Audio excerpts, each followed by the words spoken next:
বেসরকারি prime Asia বিশ্ববিদ্যালয়ের ক্যাম্পাসে কিছু শিক্ষার্থীর মধ্যে বিবাদের জেরে ছুরিকাঘাতে জাহিদুল ইসলাম পারভেজ নামে এক শিক্ষার্থী নিহত হওয়ার ঘটনায় মামলা হয়েছে।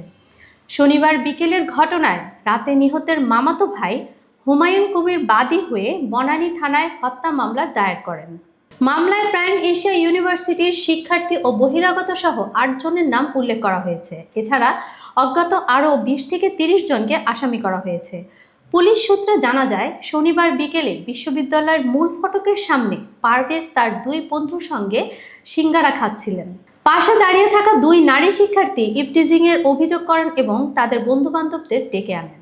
বিশ্ববিদ্যালয় কর্তৃপক্ষ তাৎক্ষণিকভাবে ২ পক্ষকে নিয়ে বিষয়টির মীমাংসা করলেও উত্তেজনা থেমে থাকেনি।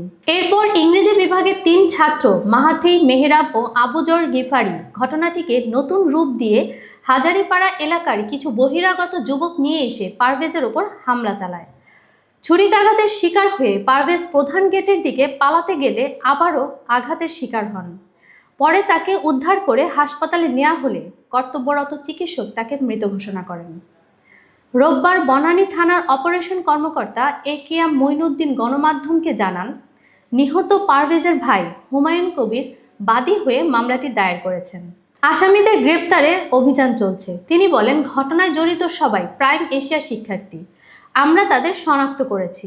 দ্রুতই আইনগত ব্যবস্থা নেওয়া হবে। ঘটনার পর প্রাইম এশিয়া বিশ্ববিদ্যালয়ের ক্যাম্পাসে চরম উত্তেজনা ছড়িয়ে পড়ে। শিক্ষার্থীরা ক্ষোভ প্রকাশ করে কঠোর ব্যবস্থা গ্রহণের দাবি জানান।